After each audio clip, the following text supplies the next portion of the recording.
Hello दोस्तों, मेरा नाम अभिषेक है। आज इस वीडियो में मैं आपसे मध्य प्रदेश लिपिक वेतन संगत के बारे में बात करने वाला हूं।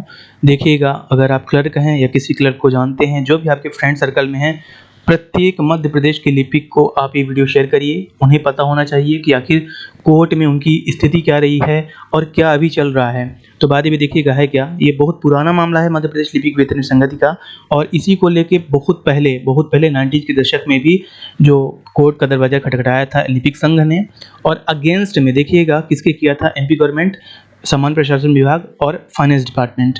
तो बाद में इनका जो आदेश था, इन्होंने बोला था, पहले ही बोल दिया था 90 के दशक में कि आप लिपिक वेतन विसंगत दूर करिए, ये कोर्ट का आदेश था। तो देखिएगा होता क्या है कि सरकार तब क्या करती है, सरकार तब भी नहीं करती, भ्रम में रखती है। जो क्लरिकल कैडर है उनको कहीं ना कहीं भ्रम में रखा जाता है। तो इसी के अगेंस्ट रिट पिटीशन दायर किया जाता है। रिट पिटीशन तभी दायर होता है जब आपके अधिकार का हनन हो रहा होता है और आप अधिकार की लड़ाई के लिए आप न्यायालय के समक्ष, माननीय न्यायालय के समक्ष जाते हैं। तो अगेन देखिए, गया था लिपिक संघ गया था, और ये भी हाल की बात है, ज़्यादा पुराना नहीं है। और ये देखिएगा ऑर्डर जो डेट है 12/7/11 का है। तो इसी के अनुपालन में जो वेतन विसंगत का नया एक दौर, नया आंदोलन शुरू हुआ है, इसी के लिए हुआ है। तो बात भी देखिए है क्या होता, ये है कि जो ट्रिब्यूनल के पास गए थे, तो इसीलिए गए थे कि हमारा जो वेतन विसंगत है वो दूर किया जाए, जो पहले डेट के हिसाब से है। और यहाँ पे जो ग्रेड 3, 2, 1 और जो सुपरिटेंडेंट हैं, तो इनके लिए हम अलग से नहीं बोलेंगे, हम सभी को लिपिक बोलेंगे, कि मतलब लिपिकी जो अमला है, इनके वेतन विसंगत दूर कराने की बात कही गई थी। देखिएगा, जो ट्रिब्यूनल है उसने ये बोला था, जो मतलब कि अपने आदेश में, कि लिपिकों की वेतन विसंगत दूर हो, तो इसके अनुपालन में मध्य प्रदेश सरकार ने हाई पावर कमेटी का गठन किया था। गठित करने के बाद एमपी गवर्नमेंट ने किया ये कि जो कुछ पोस्ट हैं, लाइक सहायक ग्रेड 1 का और 2 का, इसका कुछ रुपए, कुछ वेतनमान बढ़ा दिया था, जिससे कि कोई ज़्यादा फर्क पड़ने वाला था नहीं। और असल में जो वेतन विसंगत का मामला है वो तो सहायक ग्रेड 3 से स्टार्ट हो जाता है, जो कि एग्जीक्यूटिव पोस्ट रहती है, जहां से आप उस पोस्ट पे भर्ती होते हैं। तो बाद में ये क्या रहता है कि ये कहीं ना कहीं एक बैकड्रॉप रहता है, और इसी के अगेंस्ट जो लिपिक संघ है उसका ये मुद्दा रहता है। अब देखिए, कोर्ट के समक्ष सरकार क्या बोलती है, कि बोलती है कि जो सैलरी वगैरह का जो भी मैटर रहता है वो पूरा सरकार का रहता है, और जो पे कमीशन का रहता है, वेतन आयोग का रहता है, उसका रहता है। और एक गवर्नमेंट की जो एक्सपर्ट बॉडी है, इसके द्वारा ये पे कमीशन तैयार किया जाता है। तो माननीय न्यायालय को नहीं चाहिए कि इसमें कोई इंटरफेयर करे, ऐसा सरकार ने बोला। आगे भी बोलते हैं कि जो ट्रिब्यूनल के द्वारा आदेश पारित हुआ था, उसके अनुपालन में हमने कमेटी गठित की थी और हम इस पे देख रहे थे। लेकिन देखिएगा कि प्रेसिडेंट, जो राष्ट्रपति शासन है, वो लागू हो जाता है राज्य में, तो इस वजह से इसमें पूरा लेट लतीफ हो गया और ये सही ढंग से नहीं हो पाया। लेकिन खेल अब यहाँ स्टार्ट होता है कि उसके बाद एक जो सिंगल मेंबर कमेटी का रहता है, सिंगल कमेटी का रहता है, वो ब्रह्म स्वरूप कमेटी एक बनती है, 2006 में बनती है।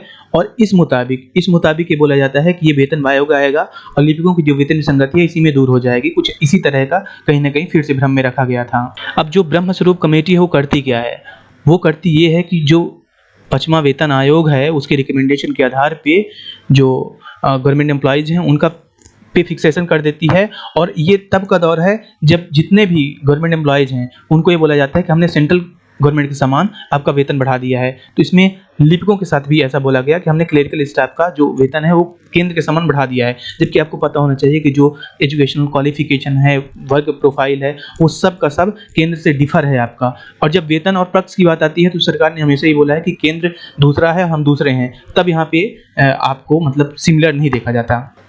अब देखिए, मैं आपको कुछ और क्लेरिफाई कर दूं कि जो ब्रह्म स्वरूप कमेटी बनी थी, जो ये वेतन आयोग इसकी सिफारिश पे आया था, 2006 से एप्लीकेबल हो गया था।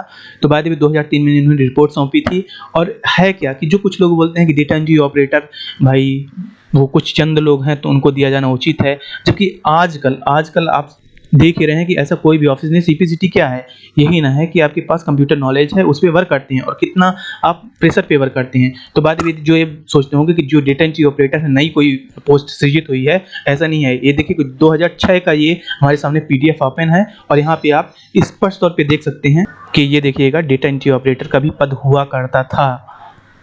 अब जो लिपिक संघ है वो माननीय न्यायालय के समक्ष रिट पिटीशन में ये बोलता है कि देखिएगा, ब्रह्म स्वरूप कमेटी तो आई, लेकिन इसने लिपिक वेतन विसंगत को मुद्दा नहीं बनाया, बल्कि सभी का वेतन जो बढ़ाना था बढ़ाया। और हम क्या चाहते हैं, हम एक जस्टिस चाहते हैं कि हम अगर समान कार्य कर रहे हैं लाइक डेटा एंट्री ऑपरेटर, बल्कि उनसे बेहतर तरीके से हम काम कर रहे हैं आज के जो क्लरिकल कैडर हैं, तो आप कम से कम इक्वल पे करिए। और ये तब की बात है जब सीपीसीटी इंट्रोड्यूस नहीं हुआ था। अब तो कम से कम नहीं तो 2800-3200 ग्रेड पे की मार्क होनी चाहिए मध्य प्रदेश में क्लर्क्स के लिए। और इसी के साथ लिपिक संघ ने कुछ और हवाला दिया है इन जो केसेस रहे हैं। तो देखिएगा, इस मुद्दे पे सरकार ने साफ साफ बोला कि हम मानते हैं कि पे कमीशन आया है, ब्रह्मस्वरूप कमेटी का आया है, लेकिन ब्रह्मस्वरूप कमेटी में लिपिकों की वेतन विसंगत दूर नहीं की गई है, इन्होंने एक्सेप्ट कर लिया। अब देखिएगा, माननीय न्यायालय ने क्या बोला था, रिट पिटीशन में डायरेक्शन ये दिया था कि हम ये मानते हैं कि जो मध्य प्रदेश सरकार है वो काफ़ी अच्छी सरकार है और इसकी ये ड्यूटी होती है कि अपने एम्प्लॉयज़ का, जो लिपिक हैं उनका केयर करे, देखभाल रखे। और ये बोला गया था कि ये जो वेतन विसंगति है जल्द दूर कर दी जाए और जो 4 महीना के अंदर जब से आपको सर्टिफाइड कॉपी इसकी मिल जाए इस ऑर्डर की, तो तब से 4 महीने के भीतर इस पर एक्शन लिया जाए। तब देखिएगा, जो सर्टिफाइड कॉपी है ये 7/3/2013 को ये मिल गई थी और इसी के रिस्पॉन्स में 2013 की एक ये हमारे सामने न्यूज कट है जो आप ये देख सकते हैं कि यहाँ पे ये था कि वेतन विसंगति दूर हो जाएगी। 2013 की है, ठीक है ना, 9 अगस्त 2013 का है ये। तो इसमें देखिएगा यही था कि जो अनुशंसा है, इवन माननीय मुख्यमंत्री जी ने उस टाइम पे झाबुआ में बोला था कि हम वेतन विसंगति दूर कर देंगे। और ये देखिएगा, लिपिकों का 2400 ग्रेड पे तब होना था जब सीपीसीटी नहीं था भाई। अब सीपीसीटी क्योंकि है, कितना स्नातक स्नातकोत्तर स्तर का आपसे क्वालिफिकेशन डिमांड करता है, तो ये सारा का सारा रहता है। तो मेरे 2 शब्द ऐसे हैं कि लिपिकों को हमेशा भ्रम में रखा गया, लिपिकों के साथ हमेशा खिलवाड़ किया गया। जितनी कमेटी जाई हैं सभी ने खिलवाड़ किया है। किसी भी कमेटी ने लिपिकों के वर्क को, हार्ड वर्क को, उनकी क्वालिफिकेशन को ध्यान नहीं दिया है। लेकिन आज के दौर पे मध्य प्रदेश का लिपिक संघ, लिपिक जो एम्प्लॉयज़ हैं जितने भी हैं वो हाई क्वालिफाइड हैं, उनकी क्वालिफिकेशन काफ़ी अच्छी बड़ी है। अभी तो 2400 ग्रेड पे की मांग कर रहे हैं क्योंकि ऐसे भी लोग हैं जो अभी हाई टेक नहीं हैं, लेकिन आगे आने वाले समय में 2800 या 3200 ग्रेड पे की मांग ज़रूर उठेगी मध्य प्रदेश से, क्योंकि जो क्लर्क्स हैं उनके साथ अन्याय होता आया है। तो इसी उम्मीद के साथ कि अब आप समझ पाए होंगे कि ये क्या है मध्य प्रदेश लिपिक वेतन विसंगति और क्या कोर्ट ने कहा है। दोस्तों, आप समझ रहिएगा। धन्यवाद।